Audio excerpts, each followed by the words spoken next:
As the world's butthole metaphor puckers up in anticipation of a looming trade war starting as soon as next month, and now even talks of the U.S. reclaiming the Panama Canal, a small band of bipartisan senators is getting together to introduce a bill that may address the weakest link in the U.S. global supply chain. That is our shipping. Let me explain. In 1950, U.S. flagged carriers counted for up to 50% of all global maritime traffic. Now we're less than 1%. International U.S. flagged international carriers only number about approximately 80 as of today. Compare that to China's 5,500 plus. So suffice it to say, it is a weak link. It's something that the current Secretary of the Navy calls maritime statecraft. It's one nation's ability to basically enforce power over another, just simply based on the fact that that country cannot ship their own goods. And escalate that in the case of an actual conflict, and we would be in trouble. Certainly the U.S. could step in and we could contract carriers from other nations, but that wouldn't be the most reliable supply chain.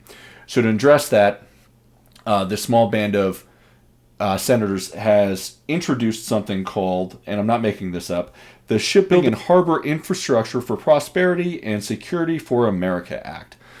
To simplify it, they've just called it the SHIP Act. What it's going to include, in essence, is a few provisions. One, a cohesive national maritime strategy, of which we do not currently have.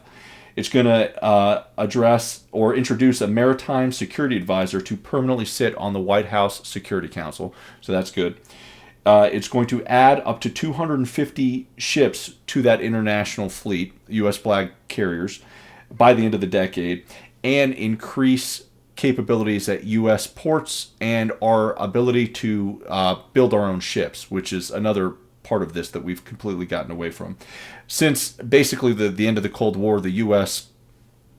really stopped emphasizing ship security or global logistics as a priority. In fact, the last time any type of major reform has been introduced was 1970 with the Merchant Marine Act of 1970.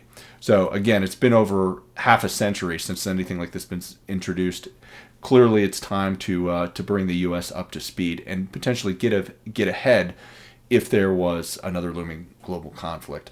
So we'll be paying close attention to this. Stay tuned to find out more.